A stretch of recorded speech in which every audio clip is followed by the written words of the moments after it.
Le tribunal du temps. Voilà une expression qui en impose, non? Ça sonne puissant, ça résonne.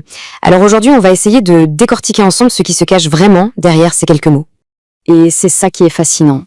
Comme le dit cette citation, la formule a l'air super officielle, elle a un certain poids. On pourrait croire que c'est un concept juridique ou philosophique bien défini. Mais en fait, et c'est là que ça devient mystérieux, quand on creuse un peu dans les textes de loi, de philo ou même de littérature, eh bien on ne trouve aucune définition claire, rien de formel.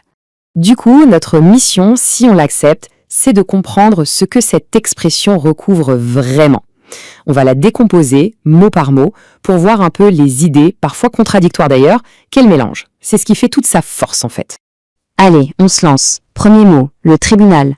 Bon, instinctivement, quand on entend tribunal, à quoi est-ce qu'on pense? L'image qui vient tout de suite, c'est évidemment la cour de justice. Un endroit assez solennel, avec ses propres rituels, où le temps a l'air de s'arrêter le temps du procès.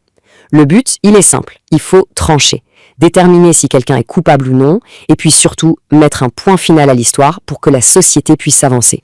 Mais, et c'est là que ça devient vraiment intéressant, le mot tribunal dépasse largement les murs d'un palais de justice.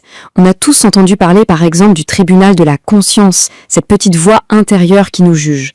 Il y a aussi le fameux tribunal de l'histoire, cette idée que sur le long terme, l'histoire finit par rendre son verdict. Et enfin, il y a une dimension géniale qui vient de la littérature, le tribunal du récit. Ce tribunal du récit, l'idée est vraiment puissante.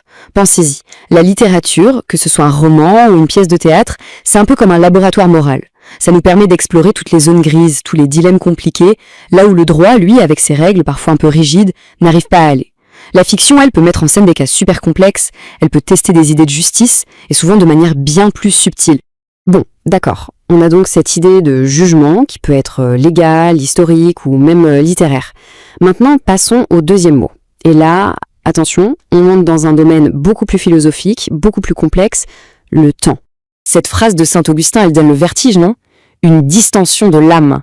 Ce qu'il veut dire par là, c'est que pour lui, le temps n'existe pas vraiment en droit de nous. C'est une construction de notre propre esprit. C'est une sorte d'élastique, en quelque sorte, tendu entre nos souvenirs du passé, notre attention au présent et notre attente du futur.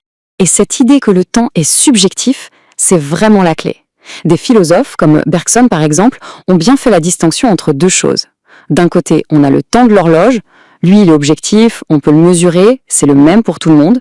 Et de l'autre, il y a ce que Bergson appelle la durée.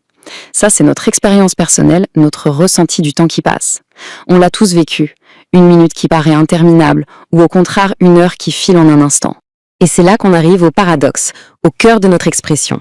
Si le temps est quelque chose de subjectif, une expérience personnelle, comment est-ce qu'il pourrait être un juge impartial? Un tribunal, ça se doit d'être objectif, non? C'est vraiment ça la question centrale. Bon alors, essayons de rassembler un peu toutes les pièces. D'un côté, on a l'idée de jugement, de tribunal. De l'autre, ce concept hyper complexe du temps. Eh bien, le verdict, si on peut dire, c'est que le tribunal du temps, ce n'est pas du tout ce qu'on imagine au premier abord. Non, ce n'est pas un tribunal qui tape du marteau et qui rend un verdict sur le champ. C'est même tout le contraire. La justice humaine, elle, est souvent pressée, elle doit aller vite. Mais le tribunal du temps, lui, il a tout son temps. Il n'est absolument pas pressé. Son processus est lent, voire très très lent. Alors comment ça marche ce jugement? En fait, c'est un processus en plusieurs étapes, un peu comme pour le tribunal de l'histoire.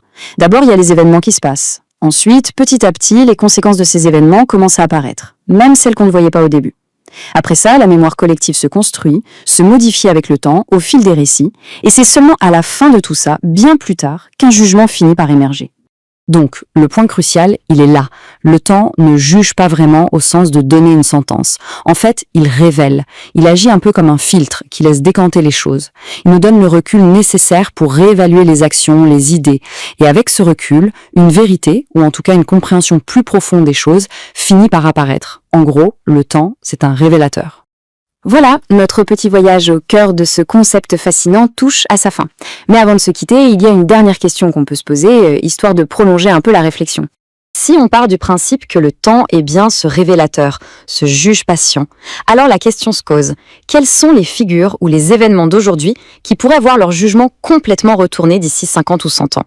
Imaginez un peu, une fois que le temps aura fait son travail, que de nouvelles histoires, de nouvelles perspectives auront émergé. Ça donne le vertige et ça nous pousse peut-être à regarder notre propre époque avec un peu plus de prudence et d'humilité.